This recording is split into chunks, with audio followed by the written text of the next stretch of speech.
Hi, this is Shelley Sparks. I'm here at a project that I just designed maybe within the last month, and here it is installed. That happens very rarely for us. But the owner wanted a planting with a lot more impact than was originally designed.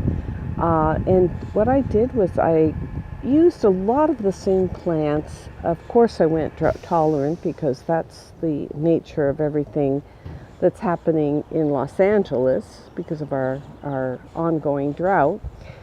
But also, the plants that I put in are larger and more robust than most of the original plants in the plan, and particularly a lot more colorful.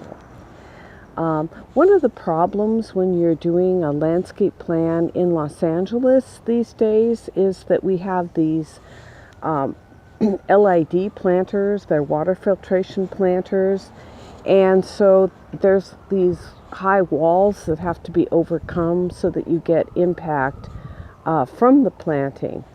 And when I'm designing a job, I want to provide as much impact at the beginning of the project as possible, and yet allow for the growth of the plants over the life of the project as well.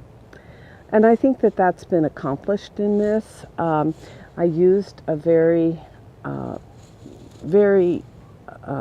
formal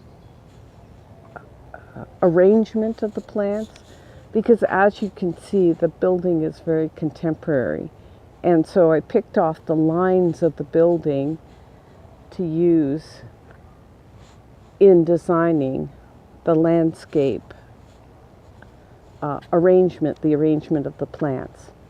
This is Shelley Sparks. If you'd like more information about landscape design, check out my book, Secrets of the Land, Designing Harmonious Gardens with Feng Shui, available on Amazon or on my website, www.harmonygardens.net.